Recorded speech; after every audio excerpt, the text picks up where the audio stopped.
കൊടുക്കും. ഞാൻ എൻ്റെ അതൊക്കെ അല്ലേ നമ്മുടെ ഇപ്പോഴത്തെ ഈ ഓർത്തഡോക്സ് അച്ചായന്മാരുടെയും അല്ലെ നമ്മുടെയൊക്കെ ഞാനും എൻ്റേതുമോ എല്ലാം എൻ്റെ കഴിവാണ്. പക്ഷെ അവനെ തമ്പുരാൻ വിളിക്കുന്നൊരു വിളിയുണ്ട്, ദൈവമോ അവനോട് മൂഢാ. ഞാനങ്ങനെ ഏതായാലും അച്ചായന്മാരെ വിളിച്ചാൽ നിങ്ങൾ സമ്മതിക്കുമോ? ഇല്ല. ദൈവം വിളിക്കുന്ന ധനവാനായ മൂഢന്മാർ വേറെയുമുണ്ട്. ഒരുത്തൻ നിത്യജീവനെക്കുറിച്ച് അറിയുന്നതിന് വേണ്ടി ധനവാനായ ഒരു ചെറുപ്പക്കാരൻ വന്ന് ചോദിക്കുന്നുണ്ട്. നിത്യജീവൻ അവൻ്റെ അവകാശം, അവൻ ആഗ്രഹമാണ്. പക്ഷേ ലോകത്തിൻ്റെ സമ്പത്ത് വേണ്ട എന്നുള്ളതല്ല കേട്ടോ. പിന്നീട് നമുക്കതിനെക്കുറിച്ചൊക്കെ സമ്പത്ത് കിട്ടുന്നത് എങ്ങനെയല്ല എങ്ങനെയാണ് നമുക്ക് എന്തെങ്കിലുമൊക്കെ സംസാരിക്കാം.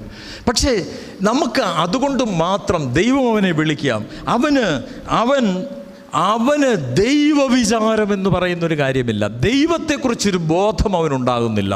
രണ്ടാമത് അവന് മരണവിചാരമില്ല.